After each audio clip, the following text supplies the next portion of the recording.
पर आपको बता दें, रेप केस में दोषी प्रज्वल रेवन्ना को उम्र कैद। पूर्व जेडीएस सांसद प्रज्वल रेवन्ना को उम्र कैद। रेप पीड़ितों को 7 लाख का हर्जाना देने का भी आदेश जारी किया गया। इसके साथ ही उम्र कैद की सजा भी दी गई है। दरअसल प्रज्वल रेवन्ना जो जेडीएस के सांसद रहे हैं, उन्हें उम्र कैद की सजा सुनाई गई है रेप के मामले में, और इसी के साथ ही 7 लाख का जुर्माना। रेप पीड़ितों को 7 लाख का जुर्माना देना होगा प्रज्वल रेवन्ना को।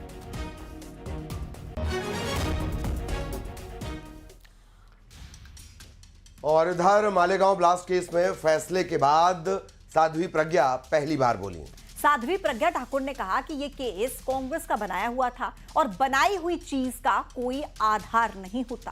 कांग्रेस विधर्मी है, कांग्रेस कभी देशभक्त नहीं रही।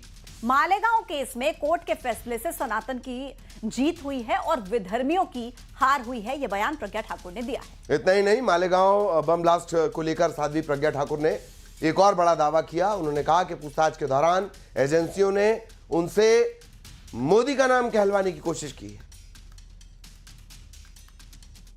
धर्म की, सत्य की जीत होती ही है और सत्य की जीत हुई है। मैंने कहा था सत्यमेव जयते, सत्य कभी पराजित नहीं होता और जो सत्य था वो मेरे साथ था और मेरी विजय हुई। मेरी विजय क्या, भगवा की विजय हुई, सनातन की विजय हुई, राष्ट्र की विजय हुई।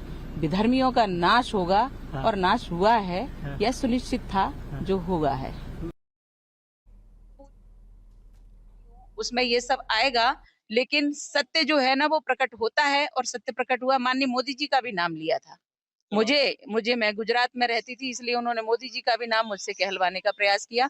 मैंने किसी का नाम नहीं बोला क्योंकि सब असत्य कहलवाना चाह रहे थे, इसलिए मैंने किसी का नाम नहीं बोला।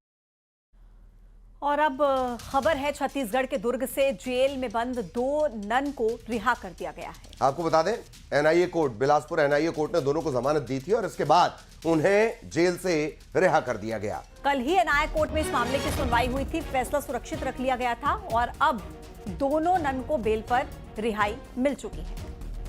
मानव तस्करी के आरोप में इन्हें गिरफ्तार किया गया था।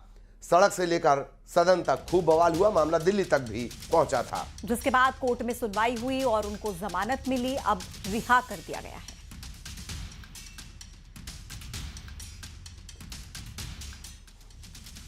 और अब बात करेंगे कैग रिपोर्ट की, जिसमें मध्य प्रदेश के कई विभागों में गड़बड़ियां सामने आई हैं। जिसके बाद मध्य प्रदेश में सियासत गर्मा गई है। सबसे पहले आपको बताते हैं कि आखिर कैग की इस रिपोर्ट में